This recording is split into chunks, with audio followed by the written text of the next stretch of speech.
Ira Panganiban. For the soul of parents of Homer and Rowena.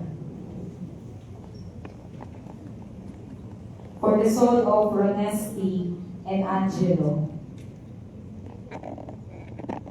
Thank you, Lord, for all the blessings and healing.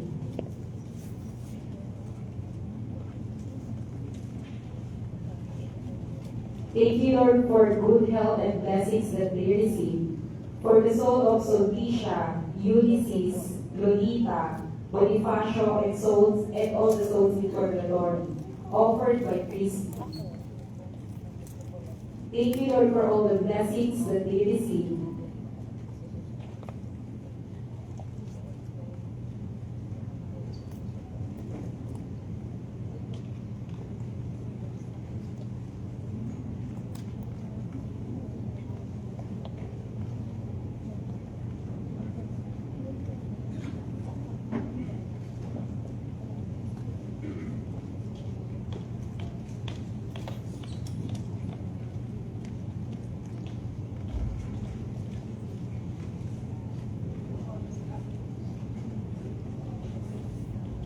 Ebanghelyo, sinisimulan ni Jesus ang kanyang pagbimisyon bago niya ipahayag ang mabuting balita sa lahat. Humirang muna siya ng mga magiging katuwang niya sa pagpapatuo at pagsasabuhay ng paghahari ng Diyos. Humirang siya ng mga simpleng mangingisda at inatasan sila. Sumunod kayo sa akin at gagawin mo kayong kaya ng mga tao. Please all stand.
Ang pagpapala ng Panginoon ay sumayin lahat. At sumayin. Good morning po, my sisters and brothers. Good morning, Father. Ilaki mo ba ang katabi mo na good morning?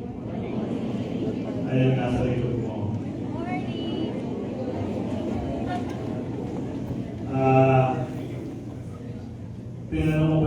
katabi mo kung yun ay Katoliko o... Ha? Why? Because today is the feast. Today, January 25th, is the feast of the conversion of St. Paul. Si St. Paul ay hindi follower ni Jesus, and yet siya ay nagbago ng kanyang daan at siya ay naging disciple ni Jesus. Kalahati ng New Testament ay attributed sa writings ni St. Paul. And so today we celebrate ang closing week ng Christian unity, the prayer for Christian unity. Ang religion ay nagiging cause ng division at away, ng pagalingan at kung sino ang tama at kung sino ang pupunta sa langit o sa impyerno. And so 60 years ago, ang Catholic Church, this year, the Catholic Church celebrates and started what we call now the Week of Prayer for Christian Unity. And more than 100 years ago, ang mga evangelical churches sa Europe started a prayer na tayo dapat ay nagkakaisa. So again, I hope na kung kayo ay may alitan sa inyong dorm, may away sa mga puso, may inggit sa pera, may inggit sa itsura, na kayo'y magkaisa. Hello? Because I think na importante na tao ay nagkakaisa instead na nag-aaway-away at nagpapalakihan ng ego at nagtataasan ng kilay. So tingnan mo ulit ang tatabi mo. Maasahan mo ba yan habang buhay? Hello? Alam niyo yan ang challenge ng kabataan today. Ang challenge ng religion, ang mga kabataan ngayon ay very short-term ang memory. Okay? Ang attitude ng iba ay pang-Taiwan lang. Okay? Kaya ang mga tayo nagsa-celebrate ng day-sorry at month-sorry. Kasi hindi maabot ng year-sorry. Nawawala yung 25th and 50th. And yet, kaya tayo lahat ay nasa simbahan ngayon and we should be really praying together. Hindi tayo dapat nag-aaway-away dahil ang tao ay iba ang simbahan, iba ang religion, iba ang paniniwala. Again, it's so important na tayo lahat ay nagsasama-sama. If you are reading the Facebook, there's a controversy about Lea Salonga, her daughter, that she calls her son, and ang separation nila ng mag-asawa.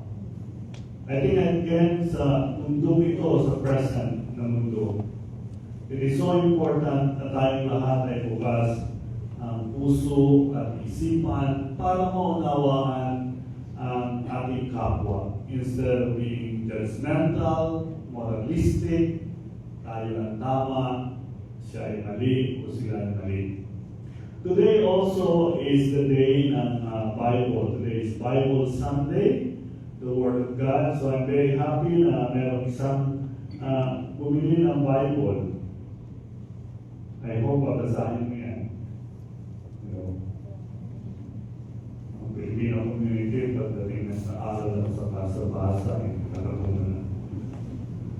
Today is the birthday of Cory Aquino, of President Corazon Aquino. Again, para sa mga kabataan, tulad ninyo, it is so important to remind ourselves that it was Cory Aquino who removed the dictatorship sa ating bansa. When there was no freedom and when there was a rampant corruption. And 40 years later, on the anniversary ng EDSA, we are back to corruption. And so again, my brothers and sisters, wake up. Wake up. Wake up na kayo ay bumoto ng tama at maayos Because the last 10 years ng ating gobyerno and the previous 10 years was full of corruption. It is no wonder mahirap ang bansa. Mahirap ang internet sa Pilipinas. One of the weakest internet sa buong mundo. And yet, alam niyo, my brothers and sisters, na tayo'y masisipag, tayo'y magagaling. Kaya nga dito sa Taiwan ay bida ang mga Pilipino. Tingnan mo yung katabi mo.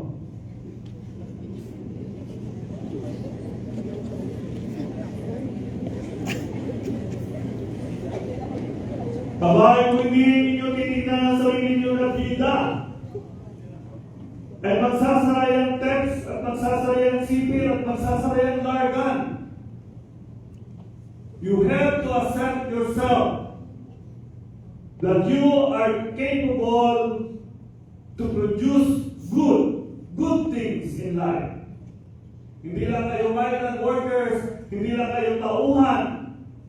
You make this country excellent and productive and competitive at mayaman. It is because of you. It is because of you. Ang majority ng employee ng electronic industry sa Taiwan ay mga Pilipina at Pilipino. Simply because marunong kayong magtrabaho at meron kayong talino. Kaya dapat meron kayong self-confidence na kung hindi sa akin, wala kayong income. Amen po ba? So sabihin mo sa katabi mo, thank you. Huwag kayong magpapapi. Huwag kayong magpapawawa. Mali ang pananaw na yan. You are a major contributor in this country. Hindi kayo sa limpusa. Hindi kayo kindergarten dito sa bansang ito. You are an asset and a very, very big asset of Taiwan and the rest of the world. Today, January 25, history class pa lang tayo. Okay? It's the beginning of Christmas. The first reading today brings us back to the Christmas season. The gospel today brings us back to the Christmas season. January 25, 11 months from now, is already Christmas. And so again, I hope my brothers and sisters, na although nag-uumpisa pa lang ang bagong taon, you are full of hope na ang inyong direksyon sa buhay ay maliwanag. At kung ang inyong direksyon sa buhay right now ay hindi maliwanag, kayo ay makikinig sa pangaral ng Panginoon na kahit anong bagsak ng buhay, ang liwanag ang nagwawagi. And so as we begin this Christmas season, 11 months from now, let us ask the Lord for guidance na maging maliwanag ang direksyon ng ating buhay para sa pagpasok nitong bagong taon, may ayos natin ang ating ugali, ang ating pananaw, at ang ating mga pangarap. Lord, have mercy. Lord, have mercy. Christ, have mercy. Christ, have mercy. Lord, have mercy. Lord, have mercy. May Almighty God have mercy on us, forgive us our sins, and bring us to everlasting life. Amen. Let us sing together the Gloria.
Our prayer and Eucharistic prayer will be the prayer for the unity of Christians. We humbly ask you, Lord, lover of the human family, to pour out more fully upon the grace of your Spirit, and grant that walking worthily in the vocation to which you have called us, we may bear witness to the truth before others, and seek with confidence the unity of all believers in the bond of peace. To our Lord Jesus Christ, your Son, who lives and reigns with you in the unity of the Holy Spirit, God, forever and ever. Amen. Magsiupo po ang lahat para sa pagpapahayag ng salita ng Diyos. Sinabi ni Propeta Isaías na sa pagdating ng Panginoon, ang mga buong na dumadanas ng pag-aapi at paghihirap ay magagalak sa kaligtasang ipagkakaloob sa kanila ng Diyos.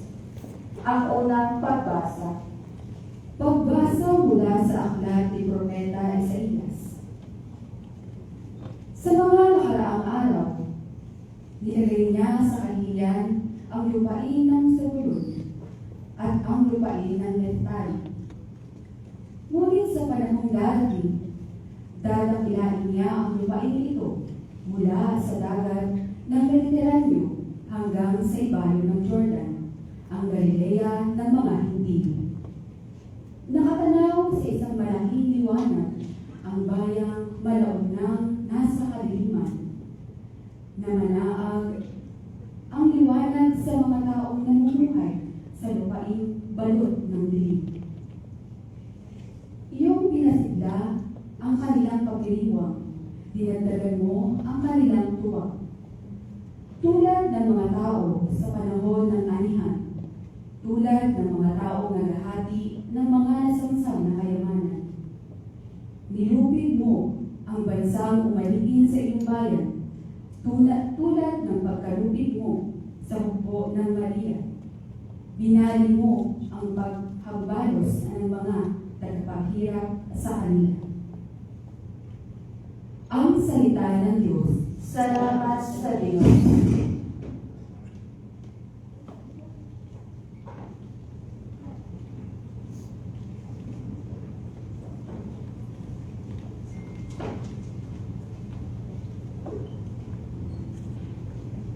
Salmong tugunan at ang aking pong itutugon.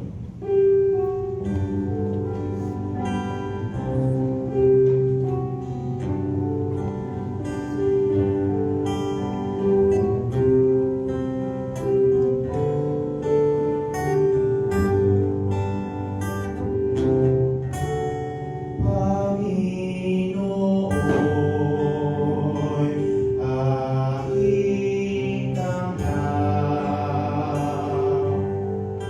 siya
pagkakaisa kung tatanggapin natin ang krus ni Jesus bilang bukal ng ating kaligtasan.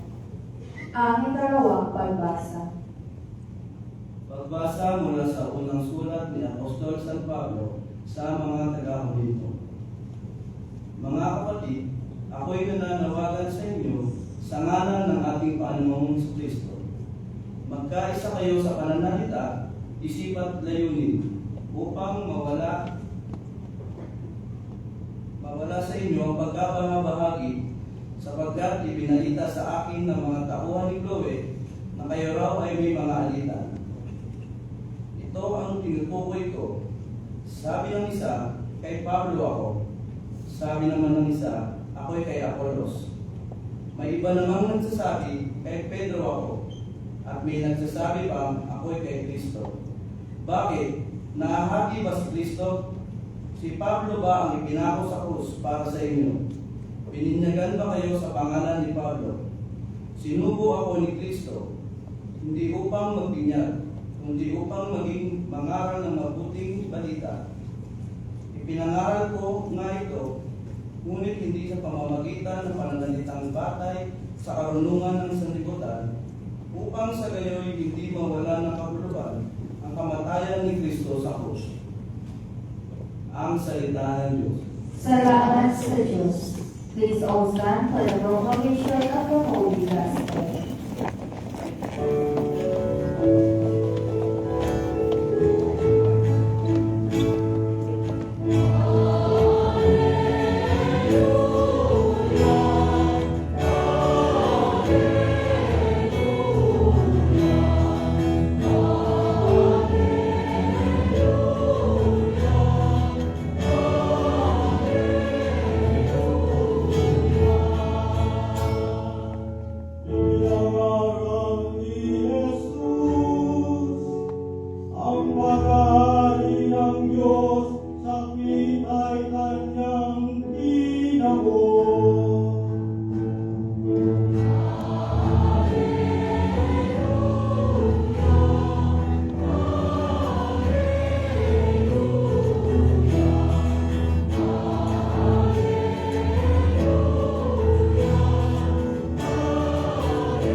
The Lord be with you. And with your spirit. A reading from the Holy Gospel according to Matthew. Glory to you, O Lord. Napabalitaan ni Jesus na si John ay nahuli na, arrested. He withdrew to Galilee. He left Nazareth and went to live in Capernaum by the sea, in the region of Zebulun and Naphtali. That what had been said to Isaiah the prophet might be fulfilled. Land of Zebulun and land of Naphtali, the way to the sea beyond the Jordan, Galilee of the Gentiles. The people who sit in darkness have seen a great light, and those dwelling in a land overshadowed by death, light has arisen. From that time on, Jesus began to preach and say, repent, for the kingdom of heaven is at hand. As he was walking by the Sea of Galilee, he saw two brothers, Simon, who is called Peter, and his brother Andrew, casting a net into the sea. They were fishermen. He said to them, come after me, and I will make you fishers of people. At once they left their nets and followed him. He walked along from there and saw two other brothers, James, the son of Zebedee, and his brother John. They were in a boat with their father Zebedee, mending their boat nets. He called them immediately. They left their boat and their father and followed him. He went around all of Galilee, teaching in their synagogues, proclaiming the gospel of the kingdom, and curing every disease and illness among the people. The gospel of the Lord. Praise to you, Lord Jesus Christ. Please be seated for a moment.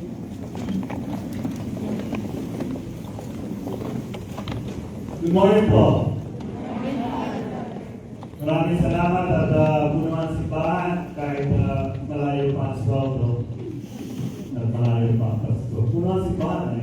dito, palipat kami, amplified.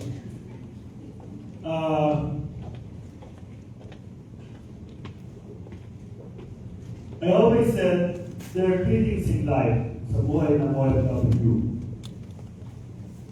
na pwede pa natin gawin na ngayon ay narito na tayo sa abroad. Number one ay to learn and continues to learn. To learn na parang araw yung company na pinagtatrabahuan mo ay pamimili mo. Hello? Kasi ang marami dito sa inyo nasasayang ang buhay dahil sa mga pag-ibig at check-in. Nagutok naman ang pupuntahan. Iba marika, successful na yaman. Parang tour. Learn. Learn something. Push yourself to learn. Push yourself to learn. Don't stop from learning. Mahirap ang buhay. Kung hindi nyo pagsisikapan na mag-aral, matuto. And so, again, I hope na sa pagsipan nyo dito, you're learning something. Natututo kayo. The second thing na lagi ko sinasabi sa mga tao ay, huwag kayong matakot. Huwag kayong natatakot. Over and over again, for example, today, kahapon, kamakalwa, sabi daw ng employer, uwi ka na. Sabi daw ng broker, uwi ka na. It's none of their business. No one can tell you na kayo uwi na. Pumunta na kayo sa simbahan. Wala na akong punta sa simbahan na ito na pauwi eh. And yet, naniniwala kayo kasi natatakot kayo. And one of the reasons kung bakit kayo natatakot ay dahil hindi nyo pinag-aaralan ng inyong karapatan. As simple as that.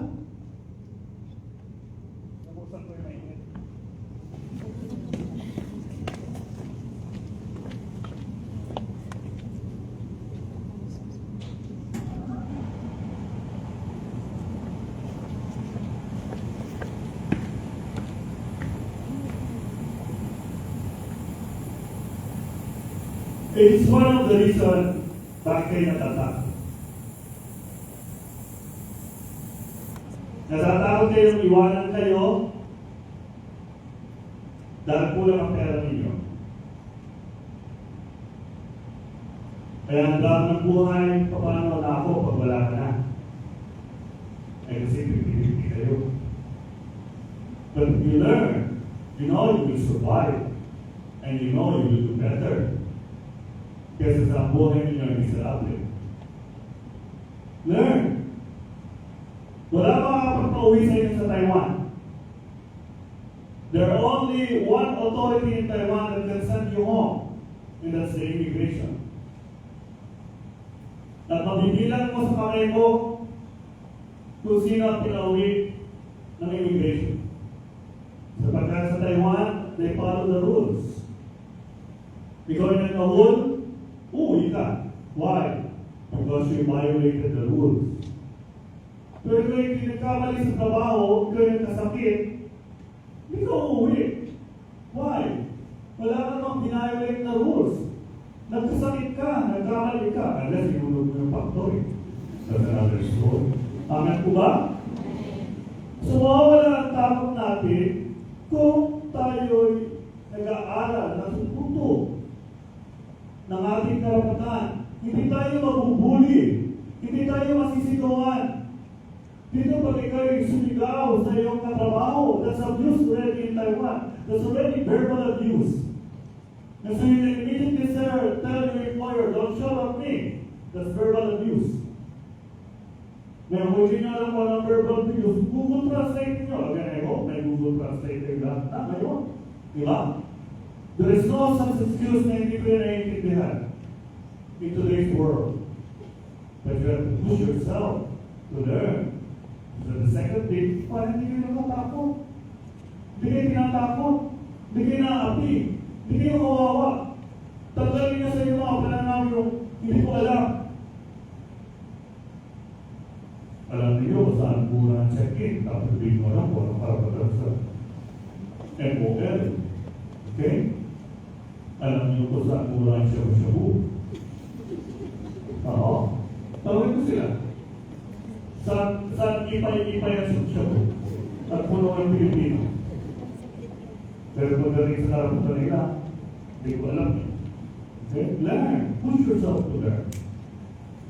So that maaari ang takot ninyo talindangan sa inyong sarili. And third, mangarap kayo. Mangarap kayo na kayo yayaman, nagaganda ang buhay ninyo. Mangarap kayo na kayo asenso.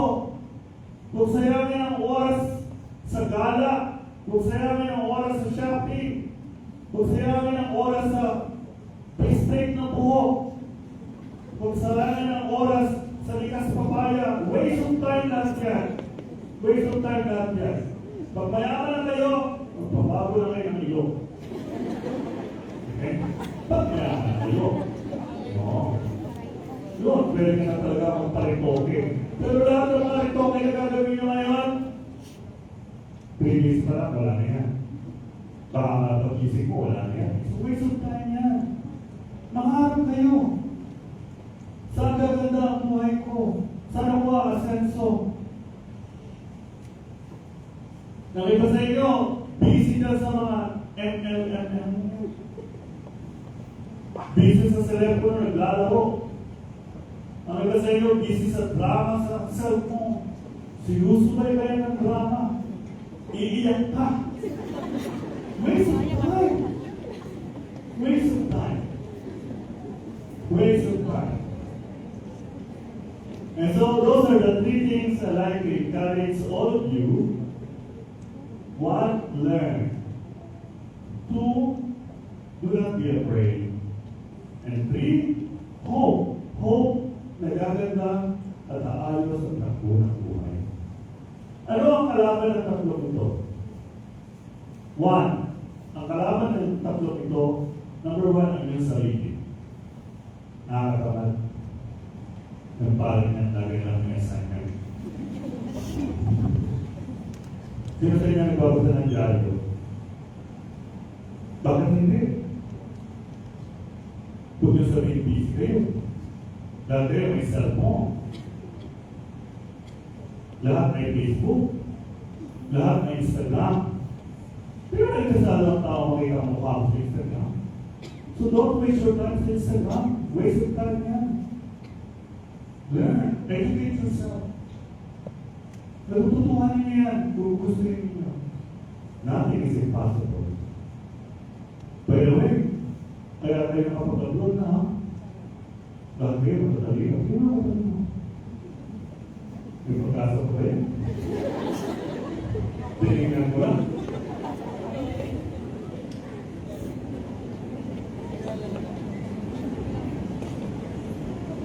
Number two, hindi na kayo dapat matakot. Lamang na kagad kayo. 3 steps ahead. Nasa upload na kayo. Okay? Nakalabas na kayo ng pintuan. So you should have a very positive attitude. Na pwede kong ayusin at pagandahin ang buhay ko. Nasa upload na ako. Ilan dito ang single?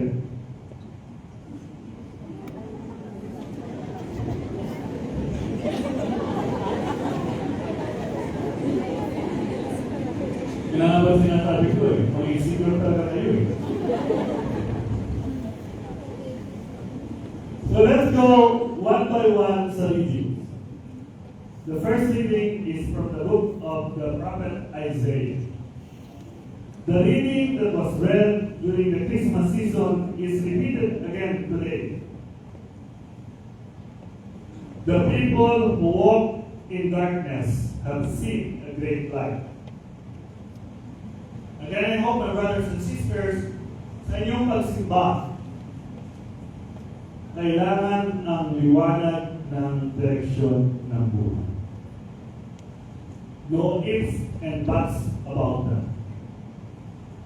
Kaya kung nasasayang ang inyong buhay sa mga relationship na walang pupuntahan, sa mga relationship na lokohan, sa mga gala na gastusan, sana sana maliwanagan na ang inyong buhay.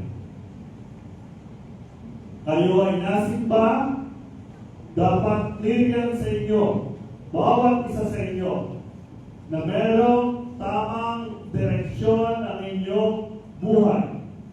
At ang tamang direksyon ng buhay ay hindi nakukuha sa flower park at sa strawberry park. Yan ay good time. Yan ay good time. Ang kailangan ninyo ay focus ng buhay. Kung makakatipid kayo ng 100, magtipid ng 100. As simple as that. Don't be overwhelmed ng mahirap na buhay, ng malungkot na buhay, ng walang direksyon na buhay. That's the first thing, which is the reading repeated over and over again during the Simbang Gabi up to New Year. In fact, up to last Sunday, we celebrated Fiesta ng Santo Niño. Darkness is kalaban ng pag-asenso sa buhay. Bigyan ninyo ng tamang liwanag ang direksyon ninyo sa buhay.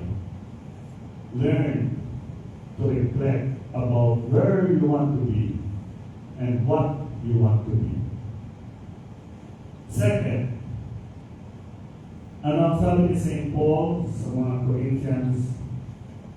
Nabalitaan ko na kayo ay walang ginawa kundi pagchismisan at mag-away-away. Tingnan mo yung katabi mo.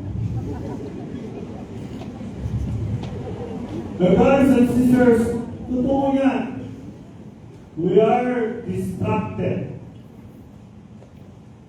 We are distracted because we focus on things na wala namang itutulong para ikaganda ng buhay natin.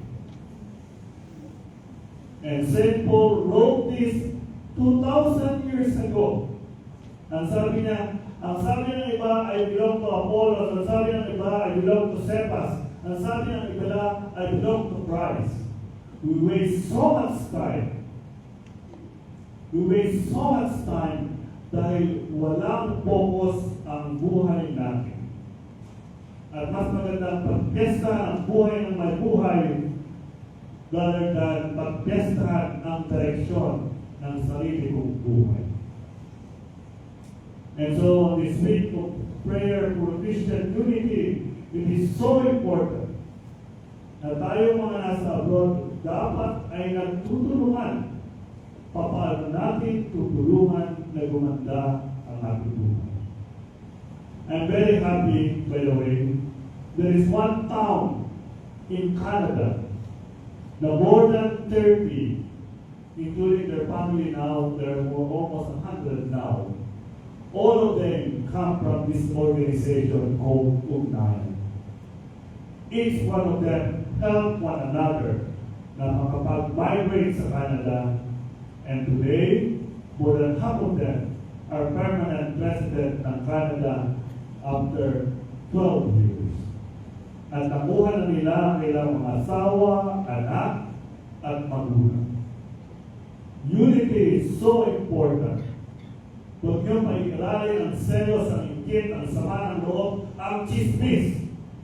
Dahil wala yung pupuntahan, kundi kadiliman at magulong buhay.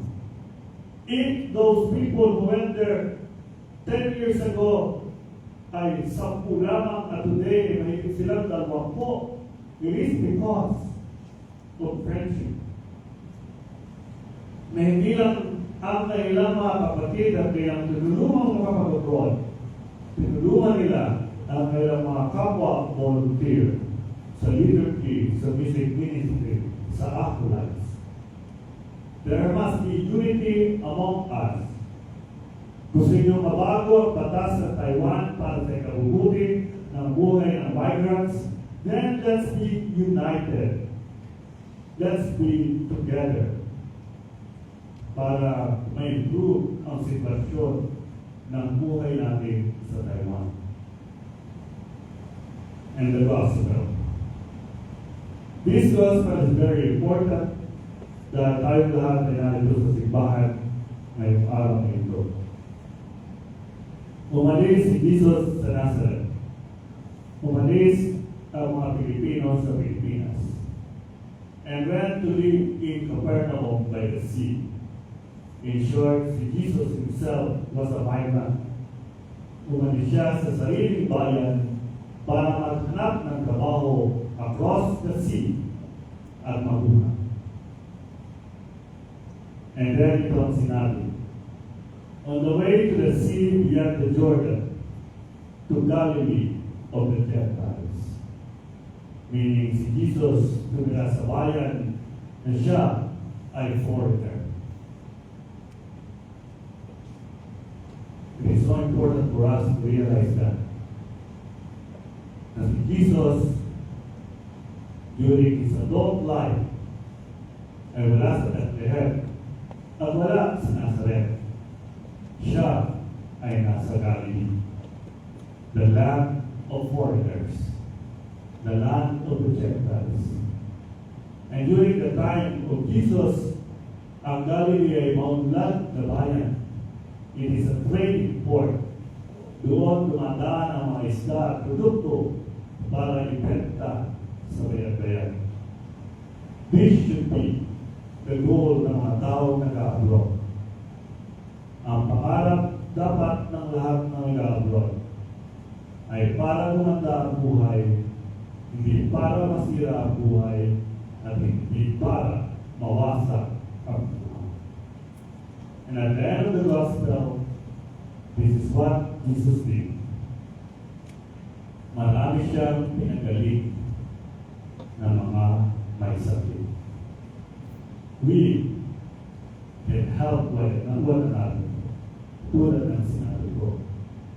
Kung tayo nagkakaisa at kung tayo nagtutulungan, tayong lahat ay makakaahon sa kahirapan. And today, ang Pilipinas, ang number one na sakit is poverty. In the news today, Taiwan, ang pinakamababang unemployment rate ng Taiwan is last year. Out of 25 years ng economy ng Taiwan, last year, ang pinakamababang unemployment rate ng Taiwan. My brothers and sisters, maswerte tayo kahit paano na meron tayong trabaho. Look positively, hope, and work hard for a better tomorrow. God bless you all.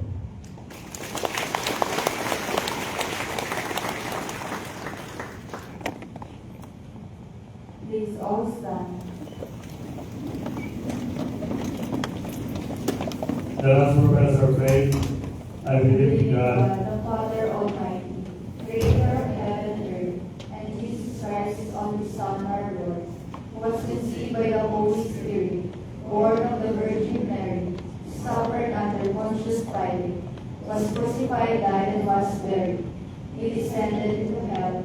On the third day he rose again from the dead. He ascended into heaven, and seated at the right hand of God, the Father Almighty. From there he will come to judge the living and the dead. I believe in the Holy Spirit, the Holy Catholic Church, the communion of saints, the forgiveness of sins, the resurrection of the body, and life everlasting. Amen. in the silence of our heart, let us offer our prayer requests and petitions. The prayer requests offered in the altar today. We pray especially for the sick, for those who have problems and difficulties in life. Lord, we offer to you all these prayers through your Son, our Lord Jesus Christ. Amen. Please be seated for the liturgy of the Eucharist.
Please all stand.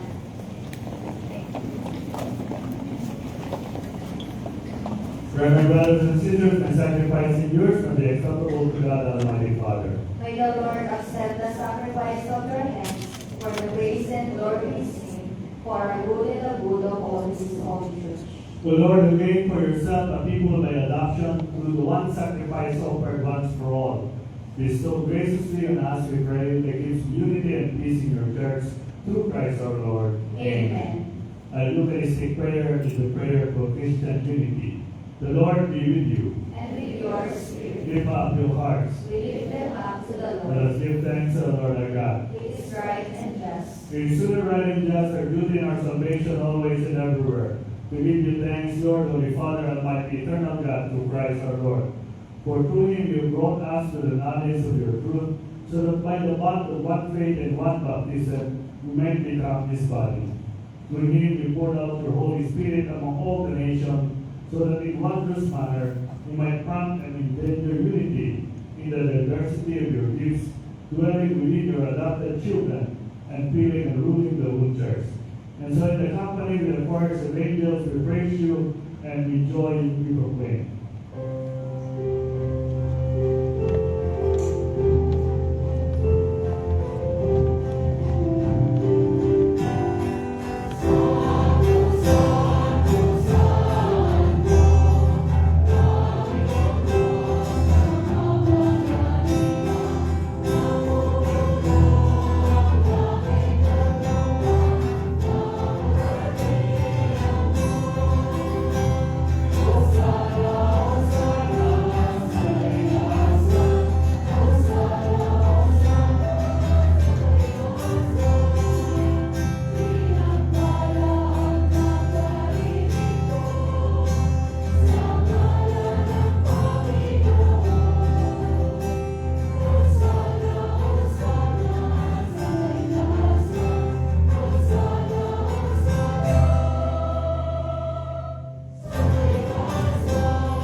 Please be seated. You are indeed holy, O Lord, upon of all holiness. Make holy, therefore, these gifts we pray, by sending down your Spirit upon them like the dew fall, so that they become for us the body and blood of our Lord Jesus Christ. At the time he was betrayed and entered willingly into his passion, he took bread and giving thanks broke it, and gave it to his disciples, saying, Take this, all of you, and eat of it, for this is my body, which will be given up for you.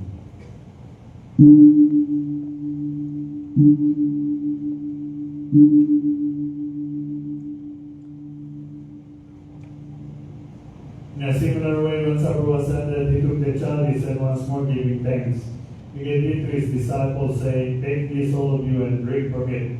For this is the chalice of my blood, the blood of the new and eternal covenant, which will be poured out for you and for many for the forgiveness of sins.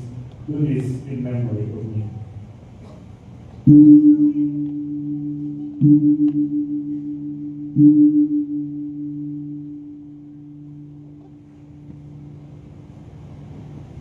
The mystery of faith.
As we celebrate the memorial of his death and resurrection, we offer you, Lord, the bread of life and the chalice of salvation, giving thanks that you had held us worthy to be in your presence and minister to you. Humbly we pray that partaking of the body and blood of Christ, we may be gathered into one by the Holy Spirit. Remember, Lord, your church spread throughout the world and bring her to the fullness of charity, together with thee, our Pope, Martin, our Bishop, and all the clergy. Remember also our brothers and sisters who have fallen asleep in the hope of the resurrection, and all who have died in your mercy. Welcome them into the light of your face. Have mercy on us all, we pray, that with the Blessed Virgin Mary, Mother of God, with Blessed Joseph, her spouse, with the blessed apostles and all the saints who have preached you throughout the ages, we may merit to be coerced to eternal life, and may praise and glorify you through your Son, Jesus Christ. Through him and with him and in him, to God Almighty Father, in the unity of the Holy Spirit, for glory and honor is yours forever and ever.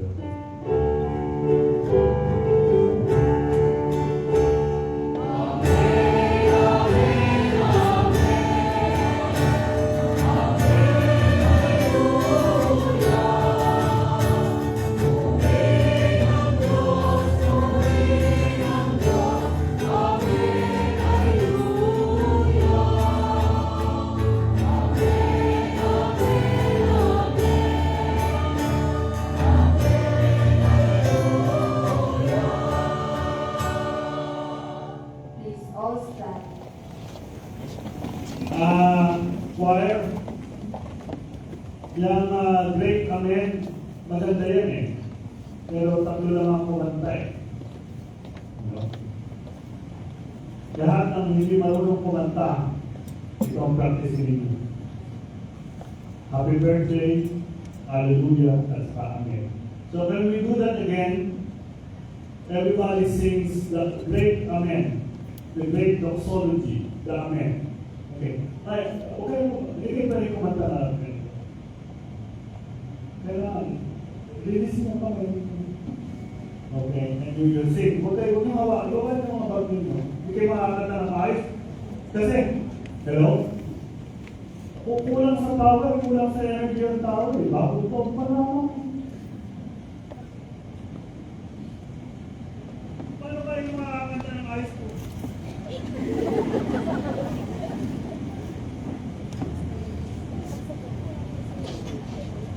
Pag kumakanta, ang power ng kanta, ang power ng boses, ay from the stomach. Kasi nga yan ang hangin. Kaya pag laki ng tiyan, okay?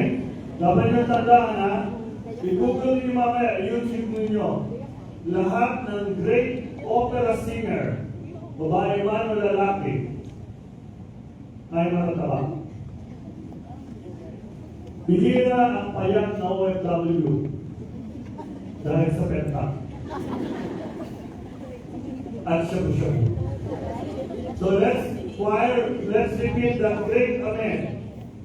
Tingnan niyo kung gano'ng ganda kumanta ang mga Pilipino. Release ang inyong kamay. Hindi kayo makakanta ng hawak ninyo yung kamay. Okay? Ang hawakan ninyo ang tiyan ninyo. Para ramdamin ninyo ang volume ng kanta ay lumalabas dyan. And then, tingnan mo yung katabi mo. Pag yung katabi mo hindi kumanta, tapakan mo na. Alisin yung mask. Alisin yung mask. Sandali lang, hindi na kayo magkakatrapaso. Yan. Alisin niyo yung mask. Eh kung hindi may trapaso, okay lang yan. Tanggalin niyo yung mask. Hindi kayo makakanta na nakamask kayo. Remove the mask. Okay. Let's do the great amen. You did it very well, ang choir. Pero kailangan kumanta. The rest, maaga pa. Ganda pa lang. Okay, let's do it.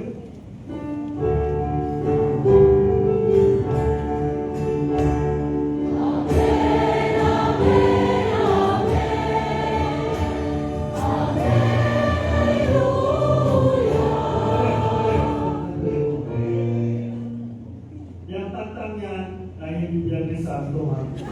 Amen ang ayan, hallelujah. So hindi lang kayo kumakanta, dapat ang mata nakangiti, ang mukha nakangiti. Okay, okay, let's do it again.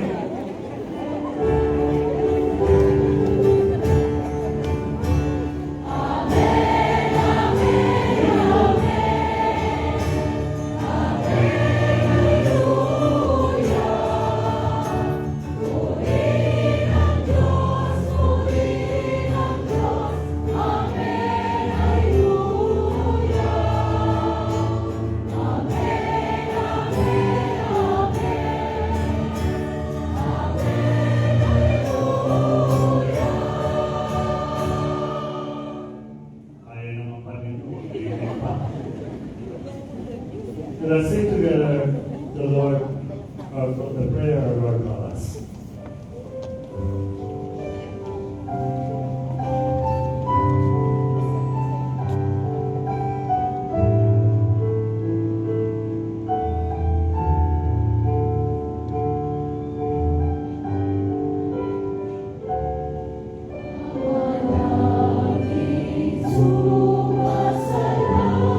Deliver us, Lord, we pray, from every evil, and graciously grant peace in our days. By the help of your mercy, we may be always free from sin and safe from all distress, as we await the blessed hope and the coming of our Savior, Jesus Christ.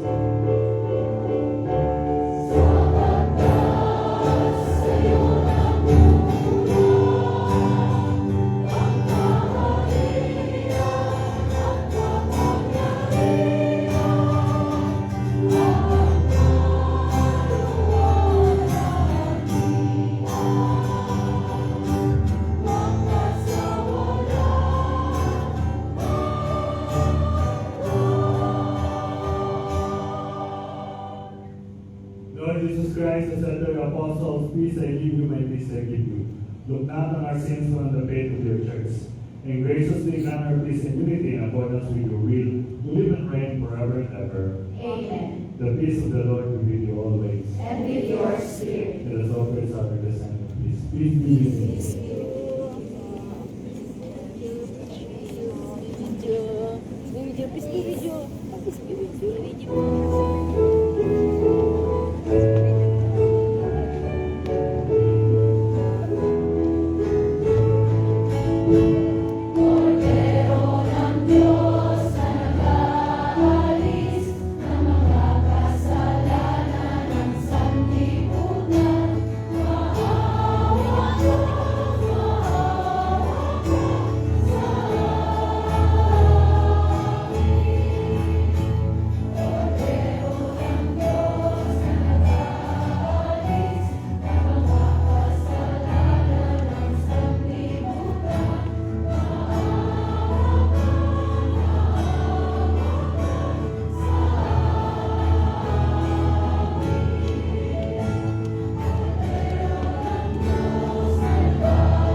Behold the Lamb of God, behold him who takes away the sins of the world. Blessed are those called to the supper of the Lamb.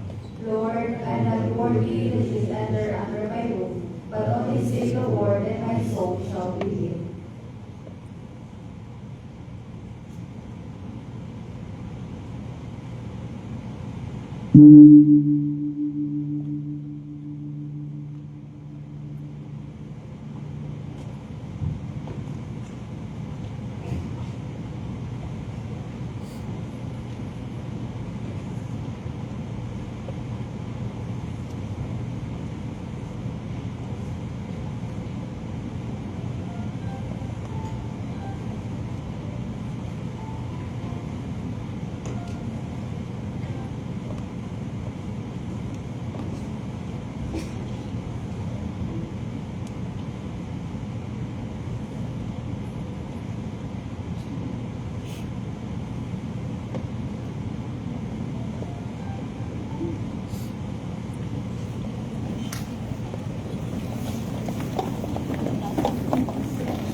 kapatid mo kahapon?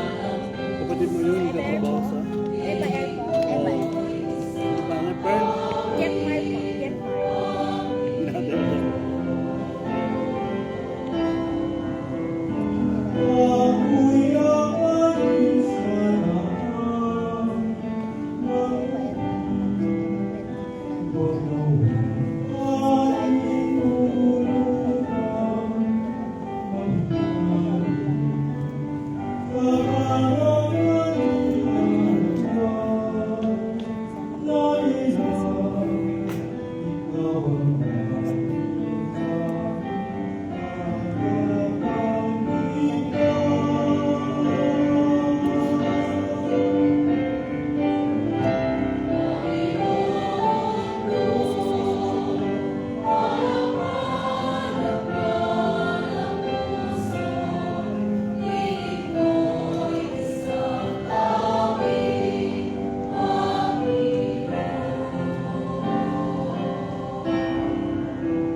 Please all stand.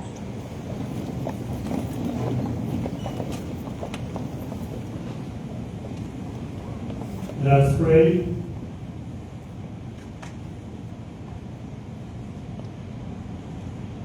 As this reception we hold communion, O Lord, foreshadows the union of the faithful in you, so may bring about unity in your church through Christ our Lord. Amen. Please be seated. Today we will say thank you to Ronnie. Pauwi na siya sa Pilipinas after 12 years dito sa Taiwan.